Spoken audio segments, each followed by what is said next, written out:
प्रहारच्या चक्काजाम आंदोलनाच्या पार्श्वभूमीवर संभाजीनगरच्या क्रांती चौकात पोलिसांचा तगडा बंदोबस्त आहे। जागोजागी पोलीस तैनात करण्यात आलेले आहेत। याचा आढावा आमचे प्रतिनिधी माधव सावरगाव यांनी घेतलाय, बघूया। शेतकऱ्यांची संपूर्ण कर्जमाफी करा या मागणीसाठी आज प्रहारचं छत्रपती संभाजीनगर शहरामध्ये चक्काजाम आंदोलन करण्यात येणार आहे। त्या पार्श्वभूमीवर पोलिसांचा मोठा बंदोबस्त क्रांती चौकामध्ये तैनात करण्यात आलेला आहे। जवळपास 150हून अधिक कर्मचारी अधिकारी या बंदोबस्तासाठी लावण्यात आलेले आहेत।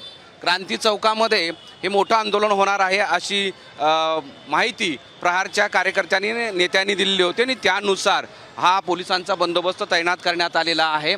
सोबतच क्रांती चौकामध्ये हे आंदोलन होत असल्यामुळं क्रांती चौकाकडे येणारे सगळे रस्ते, त्या रस्त्यावरची वाहतूक सुद्धा वळवण्यात आलेली आहे।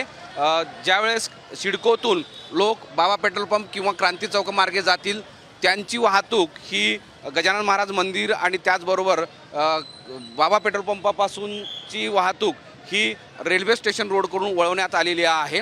या सगळ्या आंदोलनाच्या पार्श्वभूमीवर पोलिसांनी हा बदल केला आहे आणि सगळ्यात महत्त्वाचं आता isakal.com आहे देशातील नंबर 1 ची मराठी न्यूज वेबसाईट। प्रत्येक अपडेटसाठी isakal.com ला नक्की भेट द्या।